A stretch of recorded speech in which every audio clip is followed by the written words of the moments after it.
Hey, good morning again. This is Byron Bradford. Hey, do me a favor, hit that subscribe button. Today we're going to talk about Juneteenth and the passing of it and the potential passing of the holiday is now going to the Senate floor. It had a little contention at first, but one of the senators decided he would support it, and which is a good thing. I mean, life goes on, ladies and gentlemen. We got to figure this thing out. But if that's something people was really work hard and they've been putting their money and effort and time into to push forward, I'm all for that.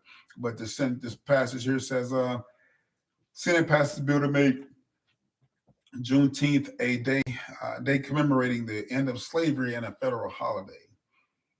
And I guess the funny part for me is even just because something says it's not on paper doesn't mean it actually stopped.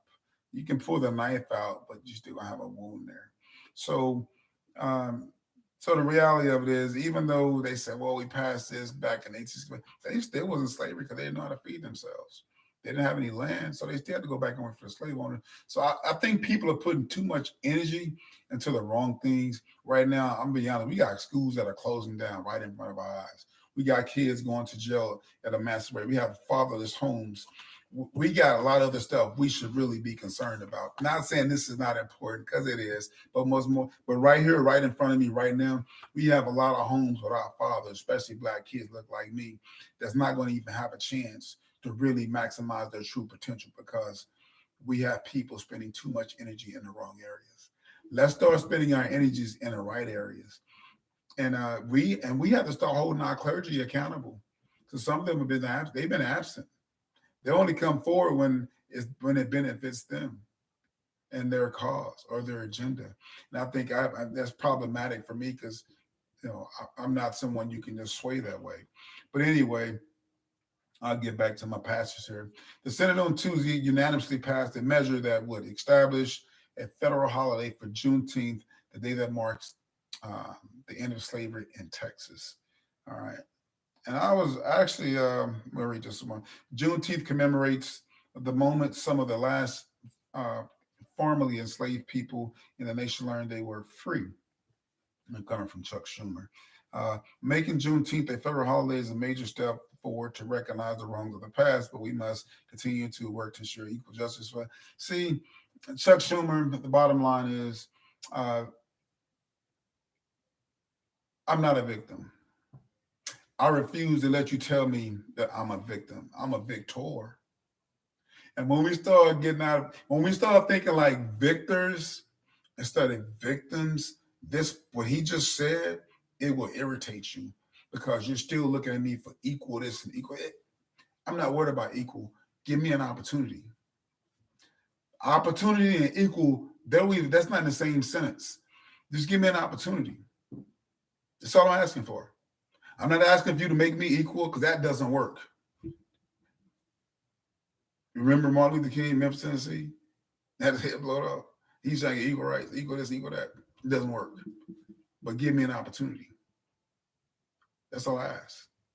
And let me make the best of the opportunity. I will say that. Now, and I will say this also.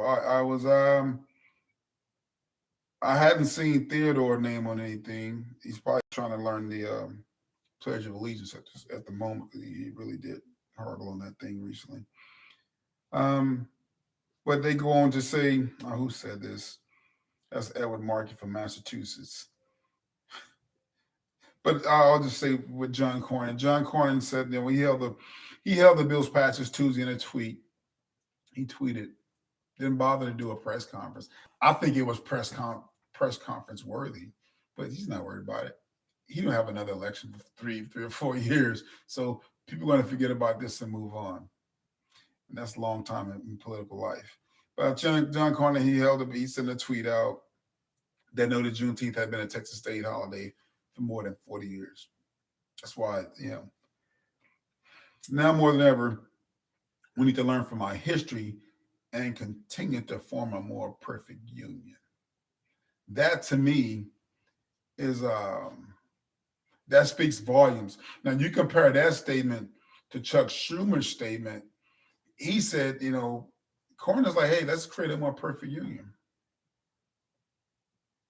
That makes me think, okay, I like that. He's not looking at me as a victim, but he's acknowledging we're not perfect, but we can get there. I can respect that. But don't tell me you want me to have equal this and equal that, and we haven't never had equal anything. So you Democrats, I'm sorry, I don't mean to make this a partisan issue, but this one here is for me. You guys need to wake up, man. You guys need to wake up. These people have been playing with y'all for 200 some years, 300 some years, playing with you back and forth, both sides. But you gotta be on. You gotta pick and choose. And so a lot of us cry about voting. Why you can't get on the ballot? You're 18. You gotta be 18 to be a mayor, run municipal elections. You gotta be 18 to run for county elections. 21 to run for U.S. rep, a state rep. I mean, 21 for U.S. state rep. I think state senator, I think it's 23, 24, maybe 25 for state senator. Um,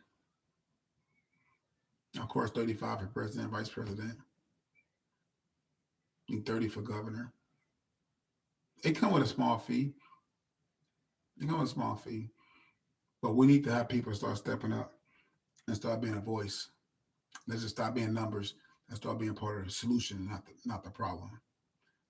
Don't expect someone else to fix your problems. Remember that. Don't expect someone else to fix your problems. You need to fix your problems. But anyway, hey, do me a favor, hit that subscribe button. Again, that's good news. It's good news. I mean,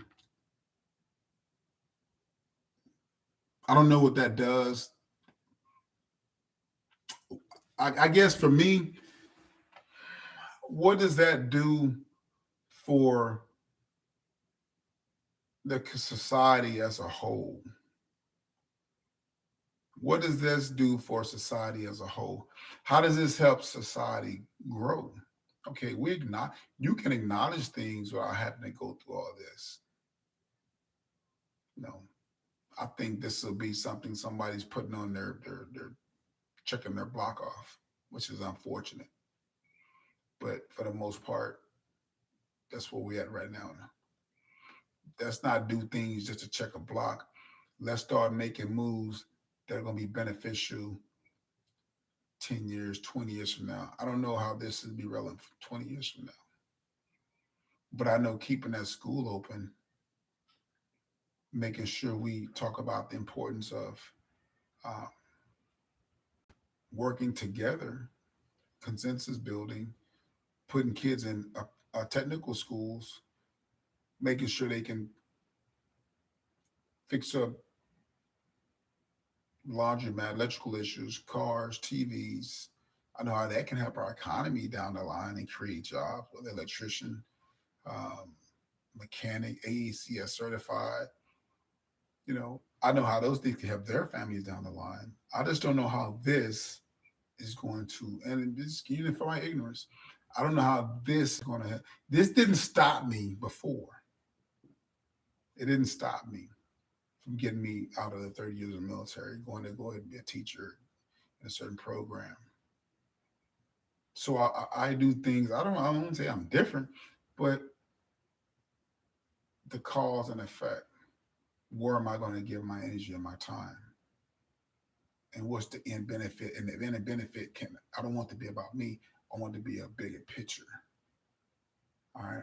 So let's make sure we making decisions that's going to help us catapult us, but in the long run, everyone around us, make us all better. All right. Thank you. Please hit the subscribe button. Again, it's your boy Byron Bradford. Now, love y'all. Take care. Have a great day.